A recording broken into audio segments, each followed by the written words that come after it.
या खुदा बहरे जनाब मुस्तफ़ा इमदाद कुन, या रसूल अल्लाह अज़ बहरे खुदा इमदाद कुन, या शहीद करबला या दाफ़िए करबो बला गुल रुखा शहज़ादे गुल को कबा इमदाद कुन।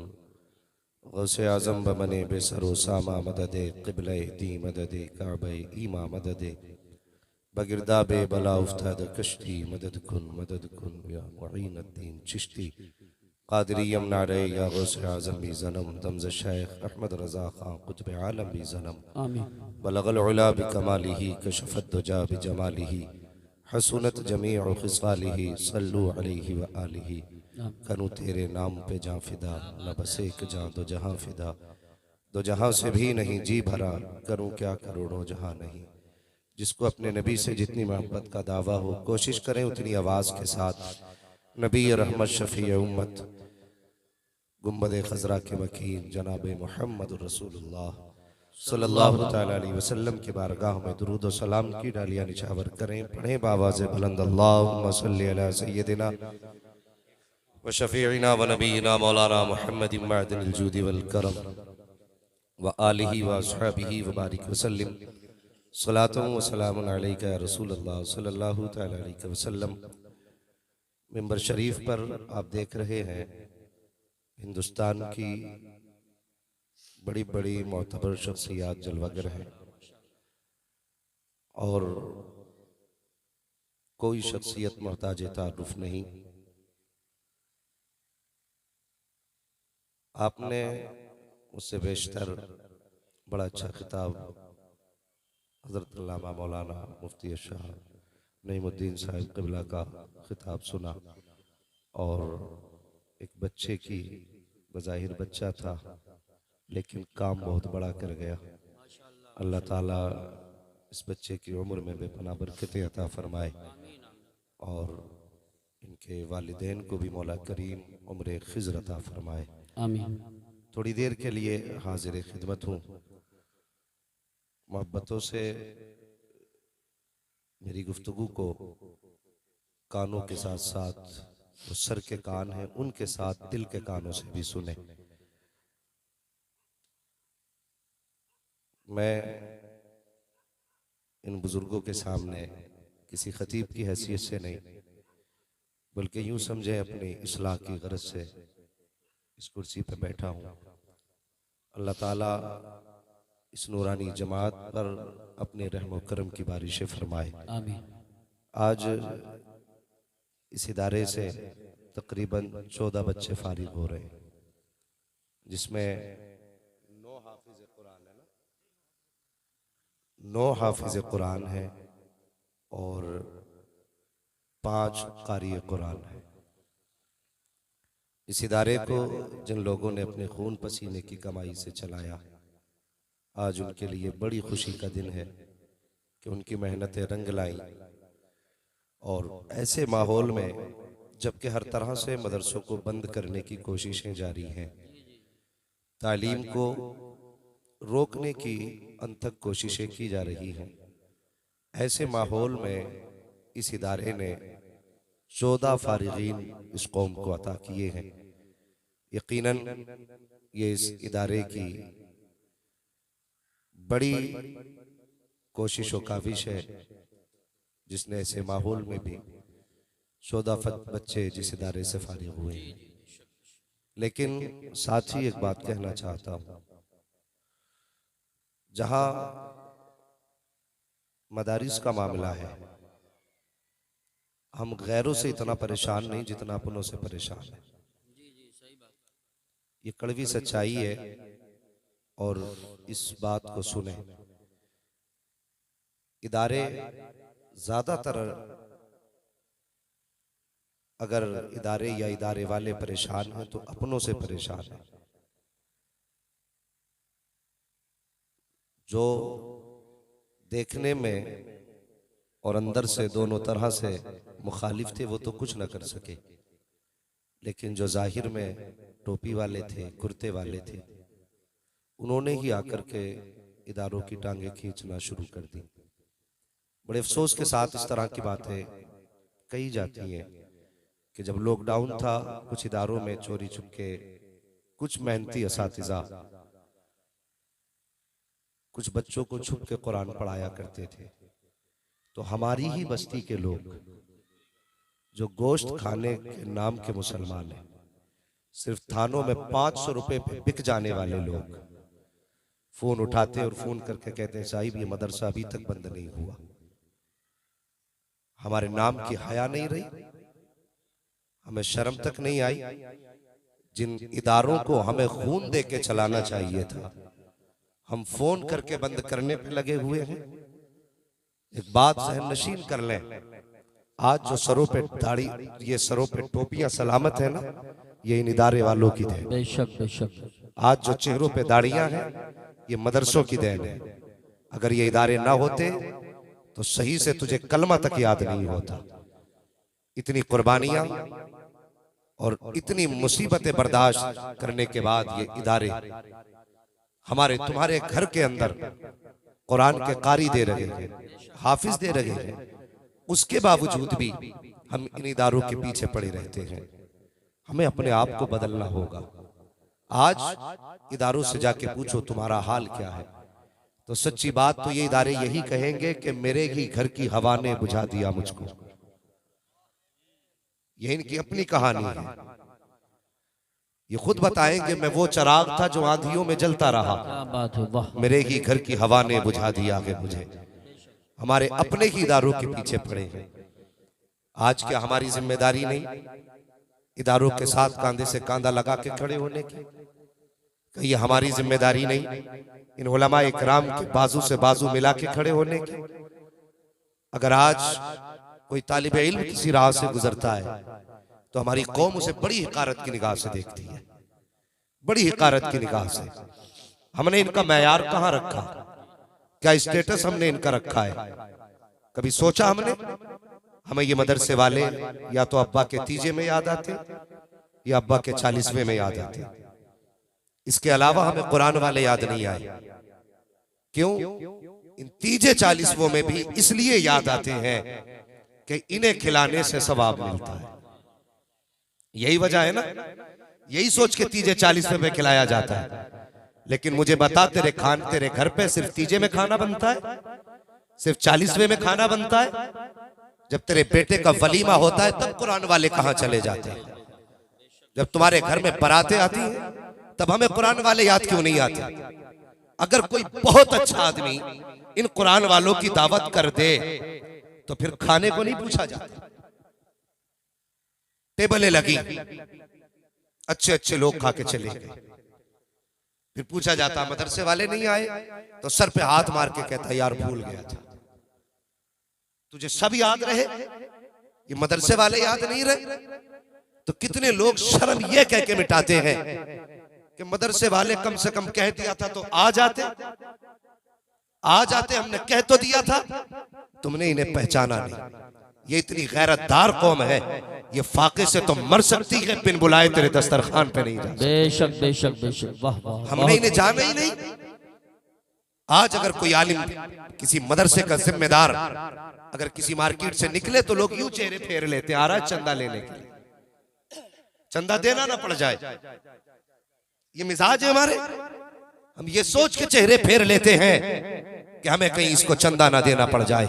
और कितने अमीरों की कहानी सुनोगे, कितने अमीर तो अगर कोई मदरसे का मोहतमिम या प्रिंसिपल फोन करके कहे कि आपके जिम्मे मदरसे की इतने हजार की रसीद थी, तो वो कहता ठीक है जी, मेरे पास 4 गरीब आए थे उन्हें दे दिया था, 3 यतीम आए थे उन्हें दे दिया था, लेकिन जब आपका फोन आया है तो ठीक है आपका भी इंतजाम करेंगे, आ जाना 2-3 दिन के बाद मेरी दुकान पर। तुझे शर्म नहीं आती? तू किसे दुकान पे आने का वक्त दे रहा है? तूने इसकी अजमत को जाना नहीं है? तेरी औकात क्या है? अगर तेरे पास वो दौलत आई है जो आज तक किसी की नहीं हुई है, तू इसके नशे में आकर के एक आलिम को वक्त दे रहा है। नहीं, इसकी शान ये नहीं थी कि तू इसे वक्त देता, कि इसकी शान तो ये थी अगर आलिम का फोन आया था तू कहता हजरत माजरत चाहता हूँ, वक्त आखिर हो गई है, वक्त आप दीजिए, जब आप कहेंगे सर के बल चल के आऊंगा। बात ये नहीं है कि आपने याद किया है, बात यह है कि मदीने वाले मुस्तफा ने इंतखाब किया है।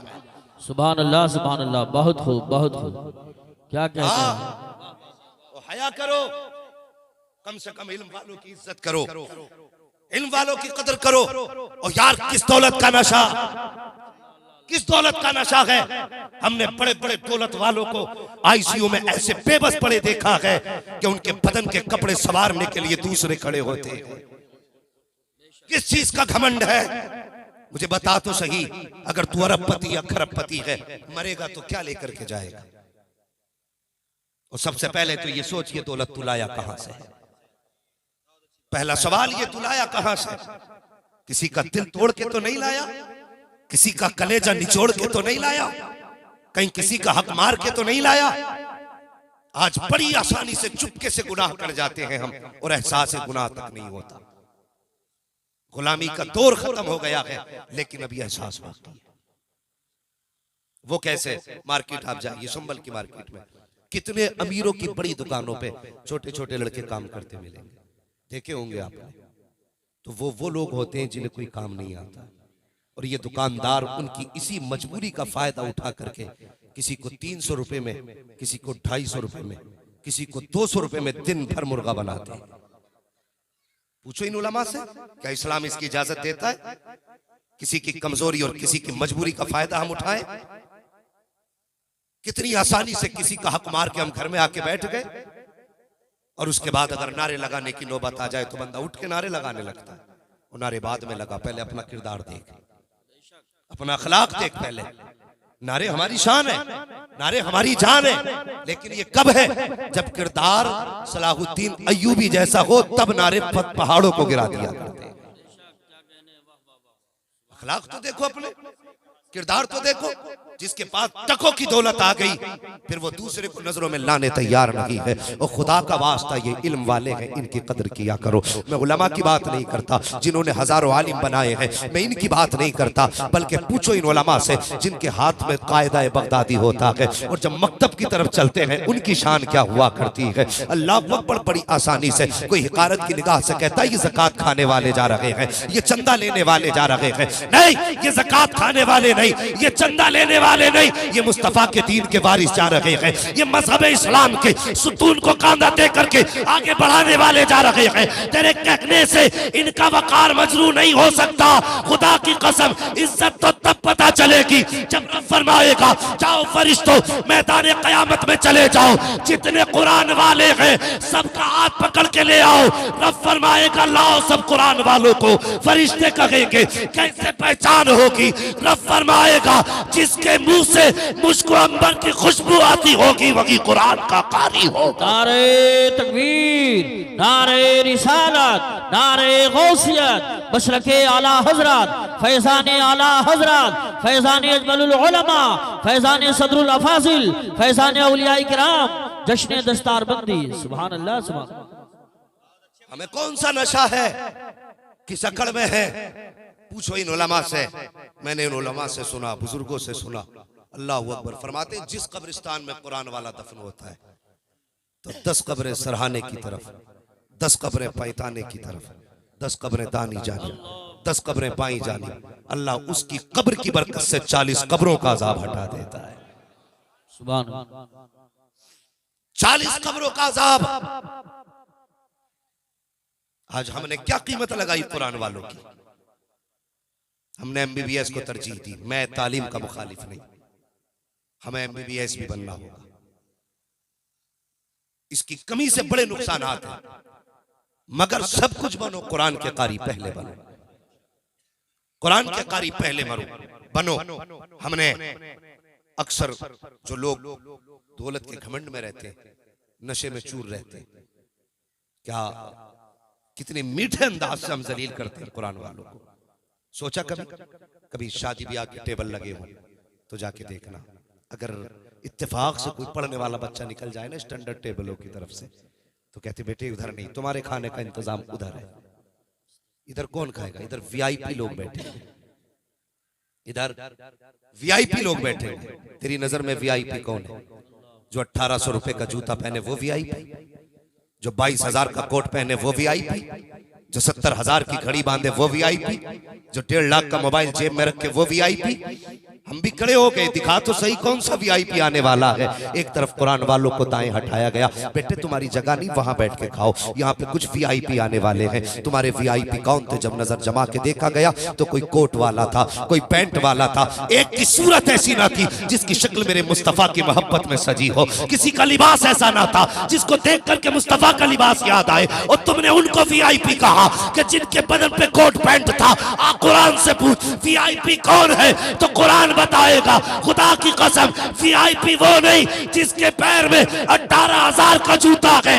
वीआईपी वो होता है अगर एक पैर में जूता हो, बदन पे फटा लिबास हो, और मुस्तफा कहते बिलाल काबे की छत पे चढ़, तो पैर देखने वाले आदत का अंदाजा न लगाए, मुस्तफा का फरमान देखने वाले ऐलान कर दे वीआईपी वो नहीं जिसका लिबास आला है, बल्कि वीआईपी वो है जो मुस्तफा जाने रहमत वाला। सुभान अल्लाह, सुभान अल्लाह, माशाअल्लाह, बहुत खूब, बहुत खूब, आज ही बदल दिया। जिंदाबाद, जिंदाबाद। तुमने वीआईपी किसे कहा? और जिसे पेशाब करने का सलीका नहीं आता तुमने उसे वीआईपी कहा। वीआईपी वो नहीं, वीआईपी वो है जो मुस्तफा के जितने ज्यादा करीब है। सबसे बड़ा वीआईपी वो है। सुभान अल्लाह, सुभान अल्लाह। यही वजह है कि बरकतें नहीं होती है। कह रहा कि 8 क्विंटल गोश्त मंगाया था, हजरत सब खत्म हो गया। 8 क्विंटल मंगाया था, सब खत्म हो गया। वो खत्म क्यों हुआ? कभी सोचा? इसलिए कि पहले नंबर तूने उनको दिया जिन्हें सही से कलमा तक याद ना था, जिन्हें सही से कलमा तक याद ना था। उन्हें कोट के बटन के डिजाइन और कीमतें तो मालूम थी, लेकिन मुस्तफा का दिया हुआ तोहफा याद नहीं था। वो आके बैठे, अजी अब बैठने का तो दौर ही खत्म हो गया। कितना दौर बदला है, हमने कितनी तरक्की की है। पहला दौर ऐसा था कि खाने वाले बैठते थे, खिलाने वाले घूमते थे। आज इतनी तरक्की हुई है कि खाने वाले घूम रहे हैं, खिलाने वाले बैठे। हाँ, वो अंधेरा की भला था कि कदम राह पे थे, रोशनी लाई है मंजिल से बहुत दूर हमें।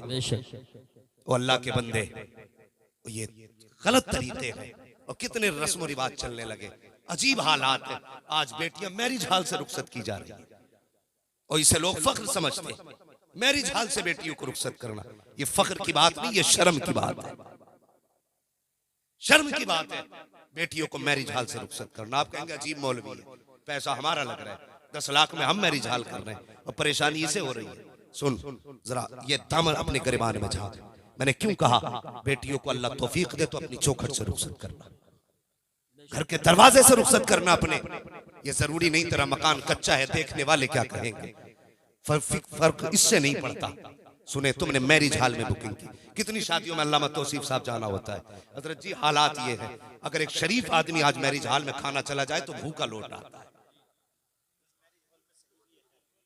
अल्लाह तौफीक दे सब सही हो जाए, आमीन। हजरत जी मैरिज हालों की जिम्मेदारी नहीं है, जिम्मेदारी उनकी है जो कर रहे हैं। जमीन सारी अल्लाह की है, मगर ये किसी से कहती तो नहीं कि तू खड़े होकर खा, तू बैठ के खा। ये तो हमारी अपनी जिम्मेदारी है ना, हमें कैसे खिलवाना है। कुछ लोगों ने मयारी इसको बना लिया, स्टैंडर्ड में चाहिए। इसे तुमने स्टैंडर्ड कहा, गधों की तरह खाते हो, कहते हो ये स्टैंडर्ड है। गधों की तरह पीते हो, तुम कहते हो ये स्टैंडर्ड है। स्टैंडर्ड ये नहीं जो तुम कह रहे हो, स्टैंडर्ड वो है जो मेरे मुस्तफा ने तरीका दिया है। पूछो इन उलमा से, मेरे नबी ने बैठ के पानी पीने का हुक्म दिया और इंसान खड़े खड़े पानी पी रहा है। आज साइंस 1400 साल के बाद इस नतीजे पे पहुंची है कि पैगंबर ने बैठ के पीने का हुक्म क्यों दिया था, खड़े होकर पीने से क्यों मना किया। आज साइंस को पता चला है 1400 साल के बाद जो पैगाम नबी ने 1400 साल पहले दिया था, ये आज कह रहे हैं अगर खड़े होकर पानी पियोगे तो गुर्दे भी जाएंगे, मैदा भी जाएगा। 1400 साल पहले मुस्तफा ने किया कहा था कि बैठ के पानी पियो, मैदा भी सलामत रहेगा, गुर्दे भी सलामत रहेगा। सुभान। नारे तकबीर, नारे रिसालत, नारे गौसियत, मसलके आला हजरत, फैजाने आला हजरत, फैजाने ख्वाजा गरीब नवाज, फैजाने हुजूर साबिर पाक, फैजाने हुजूर मखदूम सिमना, जश्न दस्तार बंदी। आज मैरिज हाल से बेटियां रुखसत हो रही हैं। हाँ, मैंने कई जगह देखा, जाओ तो शरीफ निगाह से गर्दन झुका लेता है। वो बेहयाइयाँ, किसी के सर पे दुपट्टा नहीं, किसी का लिबास हया वाला नहीं। आओ मैं पूछना चाहता हूँ, मुझे बताओ तो सही, आज पूरी दुनिया का रोना है कि अल्लाह फिर कोई सलाहुद्दीन अय्यूबी दे दे, फिर कोई मोहम्मद बिन कासिम दे दे। अल्लाह अकबर, ये हम दुआएं करते रहेंगे। क्या इसकी तैयारियां भी हमने कोई की हैं? मुझे बता तो सही, मैरिज हालों में रिश्ते हो रहे हैं, किसी लड़के ने लड़की देख ली, मैरिज हाल में रिश्ता पक्का हो गया, मुझे उसी से रिश्ता करना है। नहीं, मैं एक बात बताऊं, किसी भी चीज के लिए कुछ मामूलात हुआ करते हैं। आप अक्सर खेत से ताल्लुक रखने वाले लोग होंगे, मुझे बताइए, अच्छी फसल के लिए अच्छी जमीन का होना जरूरी होता है। आज किसान चाहे कहता है जो जमीन अच्छी होगी उसमें फसल अच्छी होगी। अगर किसान का ये मानना है कि अच्छी फसल के लिए अच्छी जमीन का होना जरूरी है, तो ये मेरा मानना है अच्छी नस्ल के लिए अच्छी गोद का होना जरूरी है, अच्छी माँ का होना जरूरी है। अगर माए तुम जाकर के मैरिज हाल में तलाश करोगे तो घर के अंदर सलाहुद्दीन अय्यूबी नहीं आएगा, मोहम्मद बिन कासिम नहीं आएगा। अगर तमाम तुम जाकर के नाइट क्लब में तलाश करोगे तो घर में आने वाला कोई कुरान का कारी नहीं आएगा। वो दौर था कि जब लोग खानकाहों में दामाद तलाश करते थे, मस्जिदों में दामाद तलाश करते थे, तो आने वाला बेटा भले छप्पर में पैदा हो लेकिन कौम की तकदीर लेके पैदा होता था, इस्लाम की लगाम लेके पैदा होता था।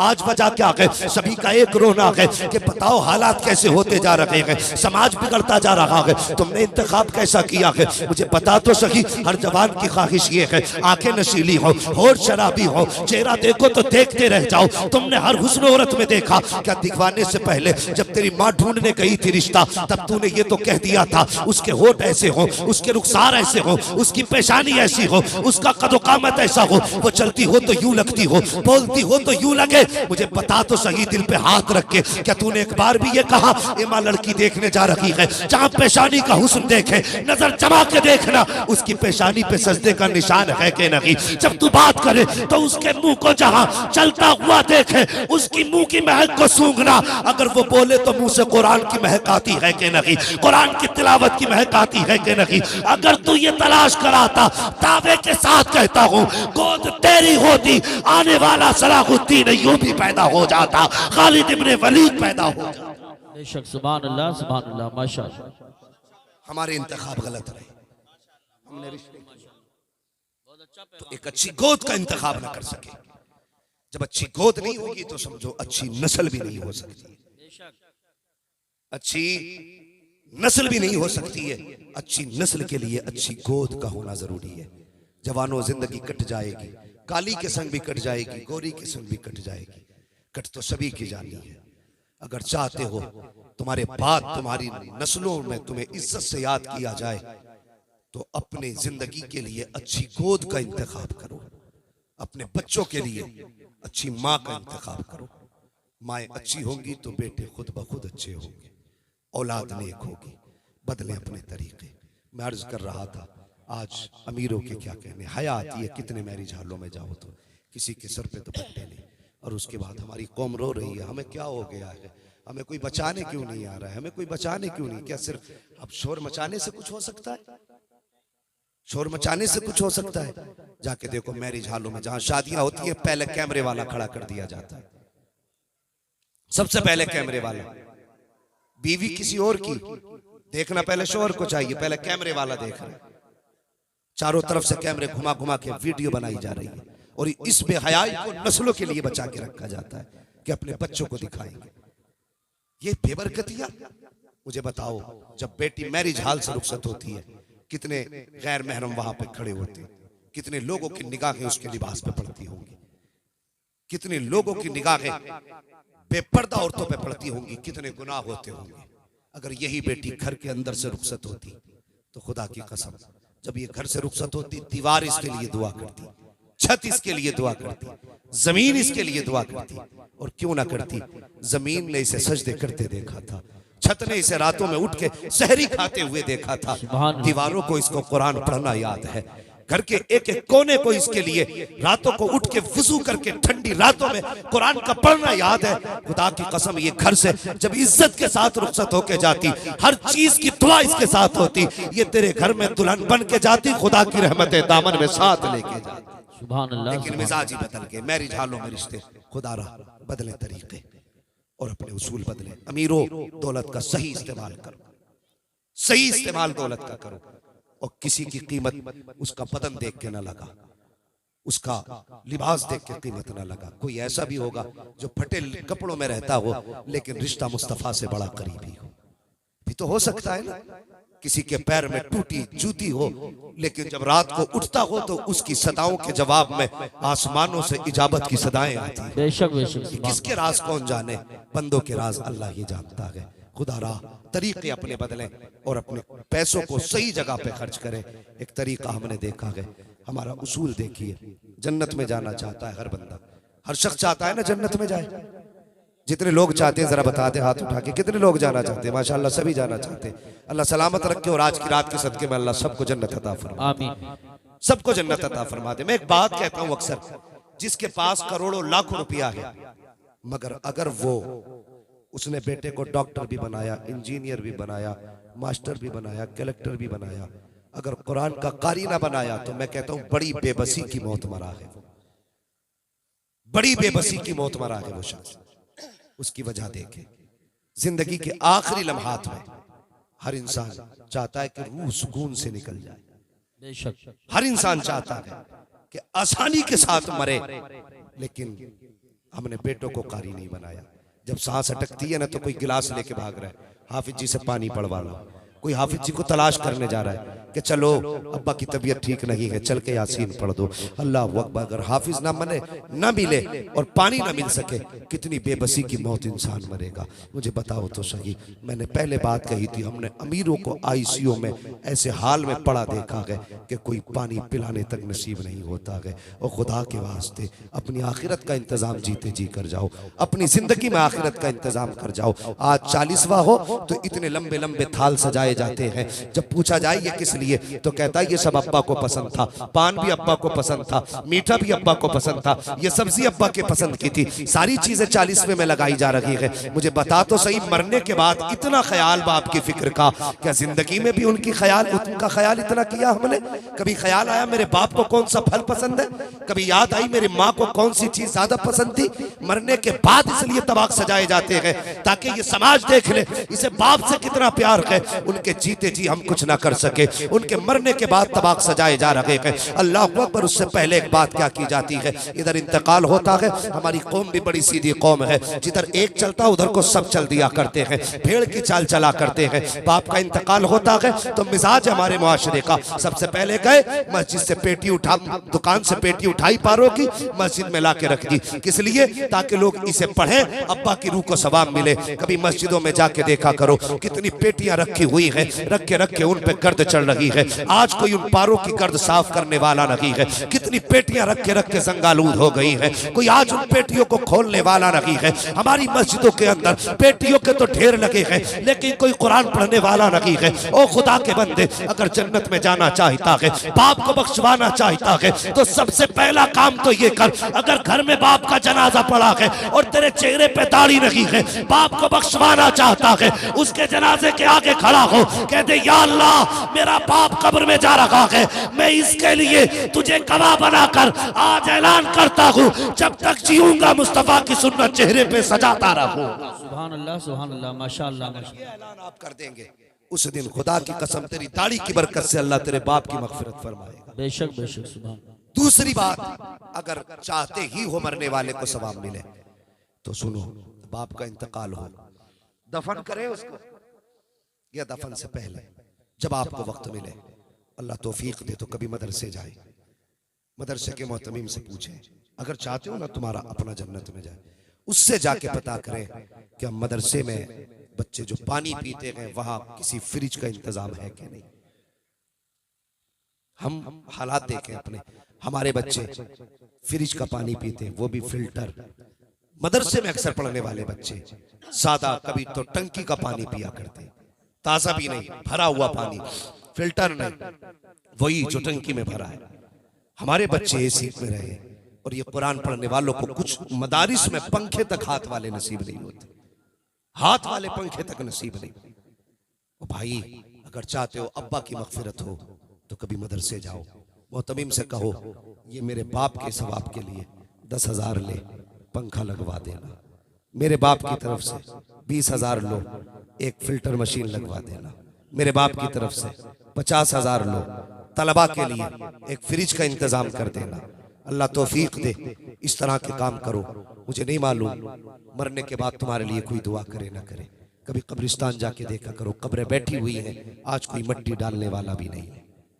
कितनी कब्रों पे गुलाब पड़ा है और कितनी कब्रों पे मिट्टी तक डालने वाला कोई नहीं। गारंटी है कोई तेरे बाद तेरी कब्र पे मिट्टी डालने आएगा? कोई देखने तक नहीं आता क्या हाल कब्रों के हैं। अल्लाह तौफीक दे, अपने जीते जी आखिरत का इंतजाम करके जाओ।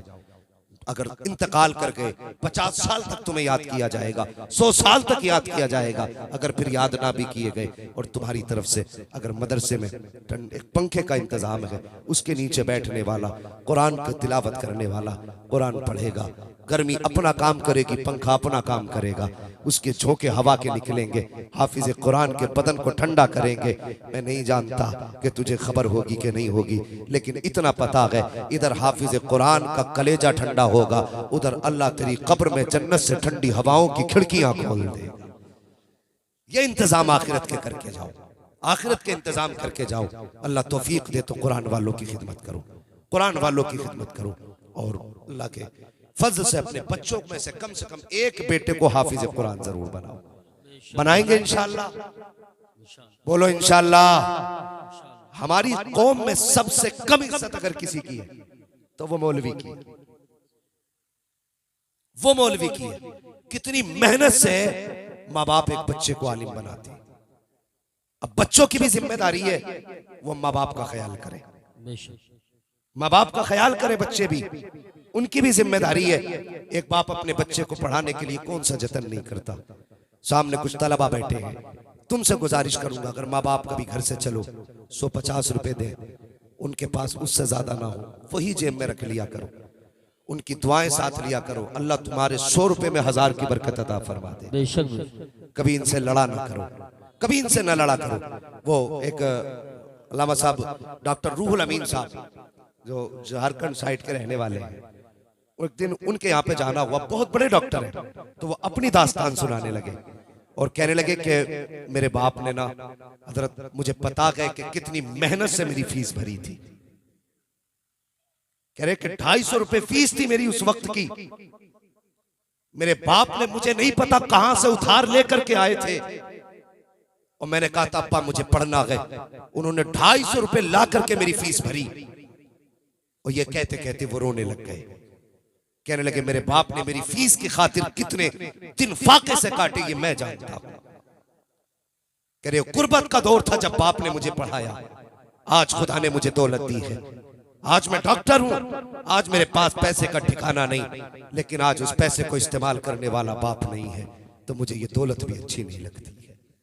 और जवानों, अगर माँ बाप तुम्हें पढ़ाने में अपना वक्त खर्च करते हैं तो तुम्हारी जिम्मेदारी है माँ बाप की खिदमत करो। आज ये जिंदा है, इनकी कदर कर लो। बड़ी मेहनत से माँ बाप पढ़ाया करते हैं और कभी जाकर के चौराहों पे देखो, गर्मी में पसीना साफ करते तुम्हें बाप मिलेंगे, सर्दी में बगल में हाथ दिए खड़े कहीं मंडी में बाप मिलेंगे। और यार कभी कभी सर्दियों में हम रातों रात चलने वाले लोग हैं, रात के आधे हिस्से में हमने बापों को साइकिलों पे सफर करते देखा है। जिस मौसम में हम गाड़ी के शीशे खोल के नहीं चल सकते, हमने बापों को साइकिल चलाते देखा है। कभी उनसे पूछो राह रोक करके, बता तो सही इतनी सर्दी में क्यों इस रोड पे आके खड़ा हो गया है, क्या वजह है? क्या तुझे जिंदगी प्यारी नहीं है? वो कहेगा जिंदगी तो प्यारी है, लेकिन बेटे के स्कूल की फीस भरनी है, बेटे के मदरसे की फीस भरनी है, बेटे को स्कूल का ड्रेस लेके देना है, स्कूल का बस्ता लेके देना है। और तेरी तालीम की खातिर बाप ने कौन सी खाक ना छानी, तेरे लिए क्या क्या बाप ने ना किया। आज तेरी जेब पे कलम लग गया तो तू ही सब कुछ हो गया, बाप कुछ ना बना। ओ खुदा के वास्ते, अगर दुनिया और आखिरत में भलाई चाहते हो तो बाप की इज्जत कर लो। अगर बाप राजी हो गया तो खुदा की कसम मुस्तफा भी राजी हो जाएंगे, खुदा भी राजी हो जाए। नारे तकबीर, नारे रिसालत, नारे गौसियत, मसलके आला हजरत फैजान महरेरा मुक़द्दसा, फैजान अजमलुल उलमा, उलमा अहले सुन्नत। सुभान अल्लाह अकबर। लोग कहते थे कि आज 3 बेटों से एक बाप नहीं पलता, एक बाप 3 बेटे पाल देता है, 7 बेटे पाल देता है, 8 बेटे पाल देता है। अल्लाह अकबर। ये कौन सा दर्द है इनके सीने में? आओ तुम्हें मुस्तफा के मदीने लेके चलो, खैरियतें चलेंगे इंशाअल्लाह। जरा कह दे या रसूल अल्लाह। मैं बस कुछ समझाना चाहता हूँ, वाकया सुनाना मकसूद नहीं है, अंदाज़े बयां मेरा बहुत शौक नहीं है, शायद कि उतर जाए तेरे दिल में मेरी बात। हजरत अली की चौखट है, सैयदा तैयबा ताहिरा हजरत फातिमा ज़हरा है। सुबह का वक्त है, उठी, घर के काम में मसरूफ हो गई, घर के काम में सफाई की, सारा काम किया, कपड़े धुल रही थी। अचानक हजरत अली आ गए। हजरत अली रज़ी अल्लाह तआला अन्हु आए, कहने लगे फातिमा, लगता है आज मेरी फातिमा की तबीयत ठीक हो गई है। क्या बात, आज अपने हाथ से सैयदा काम कर रही है? हजरत फातिमा ने कहा अली मैंने सारा काम कर दिया, कपड़े भी सारे धुल दिए, बस आपका अमामा रह गया है, अगर हो सके तो ये अमामा भी दे दे, मैं इसको अपने हाथ से धुल दूं।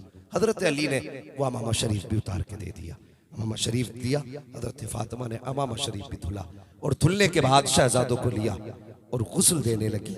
गुस्ल देने के बाद जब कपड़े पहनाने की बारी आई ना, तो बाल सवारते हुए रोने लगी, माथी आंख में आंसू आ गए। हजरत अली कहने लगे फातिमा खैर तो है? क्या बात, आज बच्चों को नहलाते हुए आंख में आंसू? सैयदा फातिमा कहने लगी अली आज एक ख्याल ने रुला दिया। कौन सा ख्याल? फरमाने लगी आज मुझे ख्याल आया, कल खुदा जाने मेरे बेटों का कोई चेहरा धुलेगा कि नहीं धुलेगा, कल अल्लाह जाने मेरे बेटे के बाल सवारने कोई आएगा कि नहीं आएगा। हजरत फातिमा ज़हरा ने जब इतनी बात कही, हजरत अली की आंख में आंसू आ गए। फातिमा ये ना कहो, ऐसी बातें क्यों कर रही हो? हजरत फातिमा कहती है अली मेरा दुनिया से जाने का वक्त करीब आ गया है। कहा ये कैसे कह दिया? कहने लगी तहज्जुद की नमाज पढ़ के मुसल्ले पे फज्र के इंतजार में बैठी थी, आंख लगी ख्वाब में मुस्तफ़ा आए थे, फरमाने लगे फातिमा बहुत दिन हो गए, जुदाई तुम्हारी बर्दाश्त नहीं होती, आओ अब तुम अपने बाबा के पास आ जाओ। अल्लाह अकबर इतना कहा, हजरत अली की आंख में आंसू, शहजादों को तैयार किया, फरमाने लगे शहजादों जाओ मुस्तफ़ा के मज़ार पे मेरा सलाम पेश करके आओ। अल्लाह अकबर, शहजादों को भेजा। उसके बाद सैयदा फातिमा ज़हरा ने हजरत अली का हाथ पकड़ा, पकड़ के कहने लगी अली कुछ बात करनी है, मेरे पास वक्त बहुत कम है, क्या आप थोड़ा वक्त देंगे? हजरत अली ने फरमाया फातिमा कहो क्या कहना चाहती हो। आपने हजरत अली का हाथ पकड़ा, कमरे में गई, हजरत अली को बैठाया, खुद भी बैठी और उसके बाद नबी की शहजादी हजरत फातिमा ज़हरा ने अपना दामन फैलाया, फैला के कहती अली आज फातिमा कुछ मांगना चाहती है। ए फातिमा मांगो, क्या मांगना चाहती है? अल्लाह अकबर। हजरत फातिमा कहती है अली अगर जिंदगी में कोई खता हो गई हो तो माफ कर देना। अल्लाह अकबर। ये बात किसने कही थी? खातून जन्नत ने ये बात कही, सैयदुल अंबिया की शहजादी ने ये बात कही है, उसने कही जिसको मुस्तफा ने फरमाया मेरी फातिमा मलकाए जन्नत है। वो फातिमा कहती है ए अली कोई खता हो गई हो तो माफ कर दिया जाए। हजरत अली की आंख में आंसू है, फरमाते फातिमा किस खता की बात करती हो? पूरी जिंदगी सब्र के सांचे में गुजार दी, कौन सी खता की बात कर रही हो? हजरत फातिमा कहती है ए अली हो सकता है तुमने मुझे कपड़े धोने का हुक्म दिया हो और उस हुक्म की तामील में मुझसे शायद ताखीर हो गई हो, इसलिए अली वो माफ कर दिया जाए। अगर कभी खाना बनाने का हुक्म दिया हो उसमें ताखीर हो गई हो, अली माफ कर दिया जाए। हजरत अली कहते हैं ए फातिमा मुझे अच्छी तरह याद है तुमने अपनी जिंदगी मेरे साथ इस सब्र से गुजारी कि कभी एक लुकमे का सवाल नहीं किया, तुमने पैबंद के कपड़े तो पहने लेकिन कभी लिबास का सवाल नहीं किया। ए फातिमा सारी जिंदगी मुझे तुमसे कोई शिकायत नहीं हुई है, लेकिन फातिमा मैं भी कुछ कहना चाहता हूँ। कहो अली क्या कहना चाहते हो? कहा ए फातिमा अगर कयामत के दिन मुस्तफा के साथ खड़ी हो तो कहीं मेरी शिकायत मत कर देना, ये मत कहना मुस्तफा किसके साथ छोड़ के आए थे,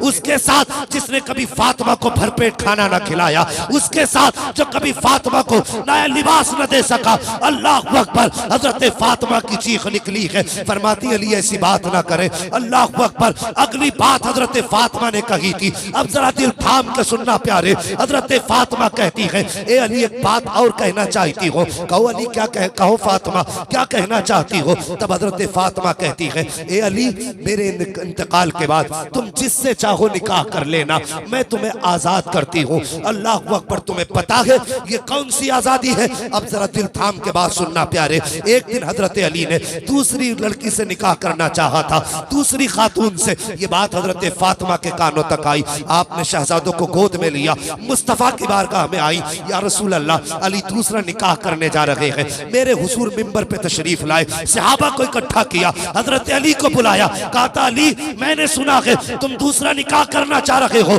जी या रसूल अल्लाह, आपने सच सुना है, यही मेरा इरादा है। मुस्तफा के एक तरफ आका हसन बैठे हैं, दूसरी जानिब आका हुसैन बैठे हैं। तब मुस्तफा ने कहा था अली हर मोमिन को 4 निकाह की इजाजत है, लेकिन तुम्हें मेरी फातिमा के होते हुए दूसरे निकाह की इजाजत नहीं है।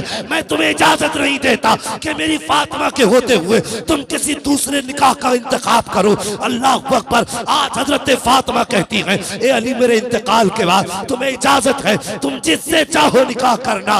लेकिन जो अगली बात कही है वो कलेजा चीर देती है भाई। हजरत फातिमा ने कहा था ए अली जिससे चाहो निकाह करना, लेकिन याद रखना महीने में कम से कम 2 दिन मेरे बच्चों को दे दिया करना, 2 दिन मेरे बच्चों को दे दिया करना। फातिमा कहना क्या चाहती हो, ए अली मेरे बात बच्चे तनहा हो जाएंगे, हो सकता है तुम अज़दवाजी जिंदगी में मसरूफ हो जाओ और मेरे बच्चों को मेरी याद सताती रखे। इसलिए फातिमा ये चाहती है कि मेरे इंतकाल के बाद अगर 28 दिन तुम अपनी बीवी के साथ गुजारो तो 2 दिन मेरे बच्चों के साथ गुजार लिया करना, हसनैन करीमैन के साथ गुजार लिया करना।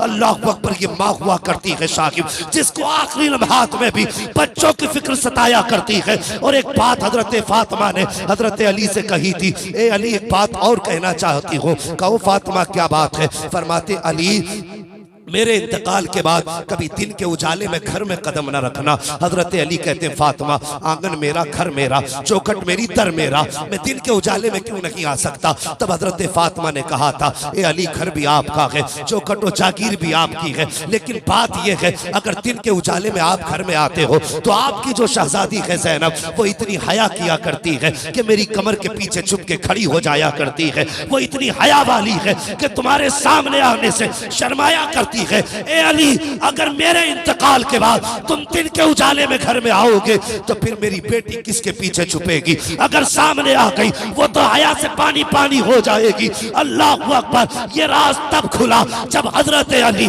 बिस्तरे मर्ग पर थे। तब आपने कहा था ज़ैनब आज तक मैंने कभी तेरा चेहरा नहीं नजर भर के नहीं देखा, एक बार जरा चेहरा तो दिखा। हजरत ज़ैनब सामने आई थी, आपने चेहरे से दुपट्टा हटाया, हजरत अली की चीख निकली। फरमाया था ज़ैनब आज बात समझ में आ गई है कि तू इतनी हया वाली क्यों है। शहजादों से कहा था ए शहजादों अगर तुम्हारा जी चाहे कि तुम खातून जन्नत का चेहरा देखो तो जिसने ज़ैनब का चेहरा देख लिया उसने खातून जन्नत फातिमा ज़हरा का चेहरा देख लिया। सुभान अल्लाह, सुभान अल्लाह अल्लाह। अकबर। ये माँ होती का दिन के उजाले में नहीं आना। अभी ये बातें चल ही रही, शहजादे हुजूर के रोजे पे थे तो एक नूरानी चेहरा सामने आया। आने वाले ने कहा बच्चों जल्दी करो घर चले जाओ। कहा किस लिए? कहा माँ कुछ देर की मेहमान है, माँ कुछ देर की मेहमान है। कहा हमने तो खैरियत से छोड़ा था। कहा तुम नहीं जानते माँ दुनिया से जाने वाली है। बच्चों ने कहा कौन हो तुम? आने वाले ने कहा मुझे इब्राहिम खलीलुल्लाह कहा जाता है। यही बताने आए थे? कहा सिर्फ मैं नहीं बल्कि सारे अंबिया, खुद मुस्तफ़ा तुम्हारी वालिदा की रूह के इस्तकबाल के लिए आज मदीना शरीफ में आए हुए हैं। शहजादों ने दौड़ लगाई, घर पहुंचे। अल्लाह अकबर। घर पहुंचे हजरत खातून जन्नत के पास, माँ के कदमों से लिपट गए, रोने लगे। हजरत फातिमा ने और भी बहुत सारी वसीयत और नसीहत फरमाई थी। ओ भाई मैंने कहा माँ माँ होती है जिसको आखिरी लम्हात में भी औलाद की फिक्र सताती है, आखिरी लम्हात में भी। तो क्या बंदों का फर्ज नहीं बनता कि वो माँ बाप की इज्जत करें, माँ बाप की कदर करें? आप पढ़ लिख के आज कुछ भी हो गए हो, कुछ भी हो गए हो तो माँ बाप से बड़े नहीं हो, माँ बाप से बड़े नहीं हो। मुनव्वर राना ने कहा था बुलंदियों का बड़े से बड़ा निशान छुआ, उठाया गोद में माँ ने तब आसमान छुआ। बेशक बेशक। हाँ खुदारा अगर माँ बाप है तो इज्जत करो, इनकी कदर करो। परदेश में जिंदगी गुजार रहे हो, कभी माँ बाप की याद नहीं आती। कितनी आसानी से क्या पूछा जाए घर कब गए थे, आते बाहर से फोन हजरत 6 साल हो गए सऊदी में रहते रहते। भाई कितना कमाते हो? का 50,000 रुपए महीना। घर कब जाते हो? 6 साल हो गए। माँ बाप है कहाँ? हाँ है। तो मैंने कभी याद नहीं आती? का याद तो आती है ना। फिर मैंने कहा घर भी चले जाया करो। कहा हजरत कोई फिक्र नहीं, माँ बाप नो टेंशन रह रहे हैं, हम 15,000 20,000 उन्हें अपने अलग से खर्च के लिए देते। ओ भाई माँ बाप तेरे 15,000 के भूखे नहीं होते, वो तेरे प्यार के भूखे होते हैं। 15,000 न दे, 6 महीने में आके एक बार माँ से गले लग जा, बाप के सीने से लग जा। आज लोगों को देख रहे हो ना, किसी को कोई मर्ज, किसी को कोई मर्ज, किसी को इंसुलिन लग रही है, किसी का शुगर बढ़ रहा है, कि ब्लड प्रेशर का कोई मरीज है। ये बीमारियां क्यों इतनी आई? वजह यह है हमने माँ बाप के सीने से लगना छोड़ दिया है। हमने माँ बाप के सीने से लगना छोड़ दिया है। भाई आज भी अगर बेटा बाप के सीने से लगने लगे ना, खुदा की कसम वो मरने को मर तो सकता है लेकिन कभी हार्ट की प्रॉब्लम उसे नहीं होगी। बेशक बेशक। तो बाप के सीने से लगा करो। कितने दिन हो जाते हैं हमें साथ खाना खाए हुए माँ बाप के, जमाने गुजर जाते हैं। कभी अल्लाह तौफीक दे महीने 6 महीने में कभी माँ बाप के साथ खाना भी खा लिया करो, कभी इनके साथ बैठ के 2 मिनट बातें भी कर लिया करो। कोशिश करो हम अपने माँ बाप की इज्जत करें, माँ बाप की इज्जत करें। तो मैं अर्ज कर रहा था कुरान पढ़ने वालों से, स्कूल पढ़ने वालों से, माँ बाप की मेहनतों की फिक्र करना। इन्होंने बड़ी मेहनत से पढ़ाया है, बहुत मेहनत से, किस तरह से अपना पेट काट काट के तुम्हारे मदरसों की और स्कूलों की फीस भरी है। हाँ, बड़ी मेहनत से तुम्हें इस लायक बनाया है कि तुम्हारी जेब पे कलम लग सके। आज कलम लगा है ना, इसका इस्तेमाल माँ बाप पे ना करना, इसका इस्तेमाल कभी अपनों पे ना करना। अपनों की दुआएं हैं जिसने तुम्हें इस मकाम तक पहुंचाया है, जिसने इस मकाम तक पहुंचाया है। खुदारा हम भी अगर चाहते हैं अच्छी नस्ल पैदा हो तो हम अच्छी गोदों का इंतखाब करें, अच्छी गोदों का इंतखाब करें। माँ अगर नेक होगी तभी बेटा शाबिर पाक पैदा होगा, माँ अगर नेक होगी तभी बेटा अहमद रजा पैदा होगा। कोशिश ये करें जिस तरह से अच्छी फसल के लिए अच्छी जमीन का होना जरूरी है, उसी तरह से अच्छी नस्ल के लिए अच्छी माँ का होना जरूरी है। लेकिन अलमिया है आज शरीफों की शराफत दागदार कर दी जाती है, अमीरों के ऐब पे भी पैसा पर्दा डाल देता है, और फिर उसके बाद हम गीत गाते फिरते हैं हमें तो ऐसा इतना जहेज मिला, इतना सामान मिला। और जहेज तू भी खरीद सकता है लेकिन शरीफ औरत तुझे खरीदे से नहीं मिल सकती है, शरीफ औरत खरीदने से नहीं मिल सकती, वो नसीब ही से मिला करती है। तो कोशिश ये करें निकाह से पहले पढ़ी लिखी नेक लड़की का इंतखाब करें। और ये जरूरी नहीं है सिर्फ बेटों को पढ़ाएं, बल्कि बेटियों को भी पढ़ाइए, दीन की तालीम बेटियों को भी दें। पढ़ाएंगे इंशाल्लाह बेटियों को भी। आज बेटियों को ये सोच के नजरअंदाज किया जाता है कि बेटी पराया धन है, पराया धन है बेटी, नहीं, पराया धन नहीं है। उसे हमने कितना अजनबी किया, कितना बेगाना किया। बाप ने ये सोच के नहीं पढ़ाया पराया धन है, ससुराल वाले कहने लगे ये तो पराए घर से आई है, उसे कोई अपनाता ही नहीं। किसी ने ये नहीं कहा ये हमारी है, घर वाले कहते रहे इसे पराए घर जाना है, वो चली गई तो वो कहते ये पराए घर से आई है। कब टूट जाए तो सीधी बात कि तेरे बाप ने थोड़ी ला के दिया था, तू यहाँ की थोड़ी, हमारा खून नहीं जो तुझे दर्द हो, तू तो पराए घर की है। हमने हमेशा उसे पराया किया नहीं, उसे अपना बनाओ। जहां बेटों की तालीम पे पैसे खर्च करते हो वहां बेटियों की तालीम पे भी पैसे खर्च करो, बेटियों को भी पढ़ाइए, उनको भी इल्म के जेवर से नवाजिए। जब बेटियां पढ़ी लिखी होंगी, कुरान की कारी होंगी, खुदा की कसम कहने की जरूरत नहीं है, फजर की नमाज पढ़ेंगी, अगर पूरा घर सोता भी होगा वो आने वाली तेरे घर को कुरान की खुशबू से मुअत्तर कर डालेगी। सुभान अल्लाह, कुरान की खुशबू से मुअत्तर करेगी। तो कोशिश ये करें बेटियों को भी पढ़ाएं और बेटों को भी पढ़ाएं। दीन की तालीम बेहद जरूरी है, जरूरी है अपने घरों में दीनी माहौल लाएं, तालीम को बहुत ज्यादा फरोग दें। इस वक्त जरूरत है कि हम आगे बढ़ें। मैं गुजारिश करूंगा अपने समाज से, खुदारा दुश्मन तो पीछे पड़े हैं लेकिन कम से कम हम तो अपनी दुश्मनी खत्म करें, हम तो अपनी दुश्मनी खत्म करें। हम अपने आप को मदरसों से जोड़ें, तालीम से जोड़ें और आखिरत का भी इंतजाम करें, नस्लों का भी इंतजाम करें। बस मैंने जो गुफ्तगू की उसका पूरा मकसद यही था कि हम और आप दीन के करीब हों, उलमा की इज्जत करें, इनकी कदर करें। आपका बेटा अगर हाफिज होगा ना, मैं एक बात कह दूं, बात कड़वी है, माजरत के साथ अरबाब मिंबर से माफी के साथ एक बात कहना चाहता हूँ। आज बंदा मरता है ना तो कहता मेरी नमाज जनाजा अल्लामा तौसीफ साहब पढ़ाए, अल्लामा साहब पढ़ाए, हजरत काजी साहब पढ़ाए, मौलाना अबरार साहब पढ़ाए, कारी हाशिम साहब पढ़ाए। ये तमन्ना करते हैं कि बड़े अच्छे अच्छे लोग नमाज जनाजा पढ़ाए ताकि बख्शे जाए। यही सोचे ना, अच्छी बात है, बड़ा आलिम पढ़ाए बहुत अच्छी बात है, बुजुर्ग पढ़ाए अच्छी बात है, लेकिन एक बात बताइए, अगर यही इल्म आपके बेटे के पास भी, जनाजा आपका हो, मुसल्ले पे आपका बेटा खड़ा हो, फर्क बताइए। मुझे आपने बुलाया जनाजा पढ़ाने के लिए, मैं आया, मैं तो नियत बांधी बन के, भाई मोहब्बत करते थे, नियत बांधी, अल्लाह अकबर, दुआ करके अल्लाह इसे बख्श दे, जैसे आए थे वैसे चले गए। मुझे आपके जनाजे का इतना दर्द तो नहीं होगा ना जितना दर्द आपका आपके बेटे को होगा। इतनी फिक्र मुझे तो नहीं होगी ना जितनी आपके बेटे को होगी। ये कड़वी सच्चाई है। मजा कितना आएगा जनाजा आपका हो, मुसल्ले पे आपका बेटा खड़ा हो। जब वो खड़ा हो तो उसे आपकी कुर्बानियां याद आएंगी। ये वो है जो कभी हाथ पकड़ के मदरसे लेके गया था। ये वो है जिसने उंगली पकड़ के कभी मुझे मदरसे पहुंचाया था।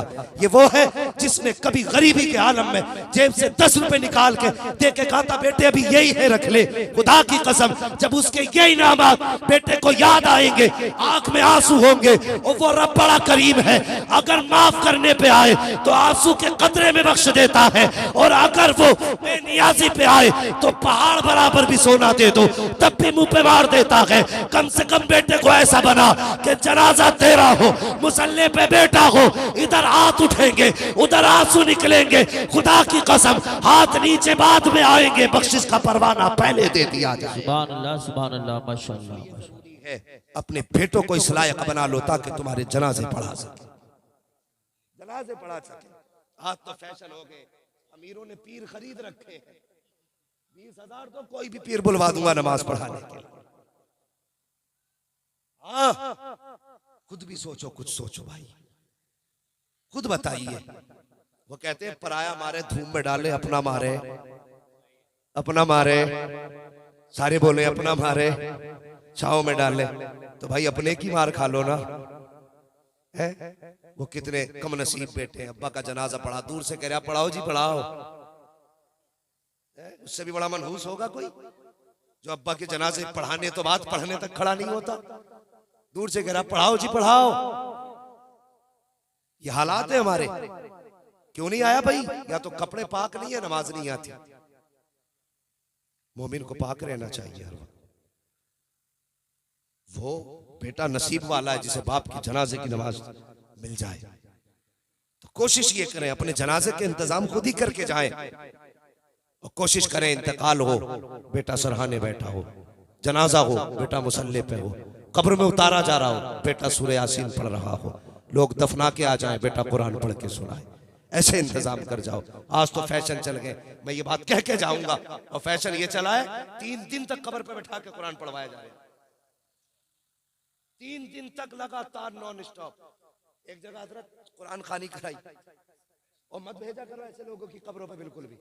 कुरान खानी कराई तो बच्चे ले गया मदरसे से, 4 बच्चे ले गया, और चारों भाइयों ने अपनी ड्यूटी लगा ली कि एक सोने आएगा तो एक कब्र पे उन बच्चों की रखवाली करेगा। तो 3 दिन लगातार कुरान पढ़वाया, आंखें सूज के लाल हो गई, सोने तक ना दिया। जब पढ़ के निपटे तो 150 रुपए और वो 70 रुपए मीटर का कपड़ा। तो शर्म कर। हाँ जायदाद तू खागा, हम थोड़ी खाएंगे तेरे अब्बा की। भाई अल्लामा तौसीफ साहब बात ये नहीं है पढ़वाया किससे, बात ये कर क्या रहे हम। इतना जुल्म उन्हें सोने तक न दिया, तो इससे सवाब मिलेगा? किसी को तकलीफ देके आंखें सुर्ख करके इससे क्या मिल सकता है? अगर पढ़वाना ही था तो वो रेस्ट कर लेते, दूसरे आ जाते, वो चले जाते, तीसरे आ जाते, वो आराम कर लेते। हद हो गई भाई, इंतहा कर दी। खुदारा किसी को दुख दे के सवाब नहीं मिलता, सुख दे के सवाब मिला करता है, सुख दे के सवाब मिलता है। तो ये किसी को तकलीफ देने से भी बचे, तकलीफ देने से भी बचे। वो बेहतर यह है खुद बाप की कब्र पे कुरान पढ़े। सबसे अच्छा तरीका है, नियत में खुलूस भी होगा, मोहब्बत भी होगी, प्यार भी होगा, बाप को सुकून भी मिलेगा बेटा कब्र पे आया हुआ। कई सारी चीजें हैं। बस लोगों दीन की तरफ आओ, मजहब इस्लाम के करीब हो जाओ, अपने आप को कुरान से जोड़ो, मदारिस से जोड़ो। जब सारी चीजें साथ छोड़ जाती हैं तब कुरान साथ देता है। जब सारे रिश्ते तोड़ देते हैं लोग अपने, तब कुरान का रिश्ता तुम्हारी हिम्मत बताता है, और तब जाकर के तुम कदम आगे बढ़ाते हो। कोशिश करें मदारिस से मोहब्बत करें, और इनसे अब कांधे से कांधा मिला के हम आगे बढ़े। हालात नासाजगार हैं, लोग कुरान को मिटाने की कोशिश कर रहे हैं, लेकिन खुदा की कसम वो तो सवाल ही नहीं मिट जाए। लेकिन हम इस मुश्किल मरहले में कुरान का साथ दें, आगे बढ़े और मदरसे वालों से, उलमा से कहे मेहनत करना हमारा काम है, कुरान पढ़ाना तुम्हारा काम है। कोशिशें हम पे छोड़ दो, पढ़ाई तुम अपनी जिम्मेदारी पे ले लो। फिर देखो खुदा की कसम आज 9 हाफिज बने हैं, आने वाले दौर में इंशाल्लाह 18 हाफिज कुरान ये इदारा आपको देगा। 18 हाफिज कुरान, और जिंदगी तो गुजर ही जाएगी। कोशिश करें कुरान की खिदमत में लगा दें। मेरे हुजूर ने फरमाया था या तो आलिम बनना या मुतालिम बनना या इनसे मोहब्बत करने वाले बनना, इनसे अलावा इनके अलावा मत बनना, वरना तबाह कर दिए जाओगे।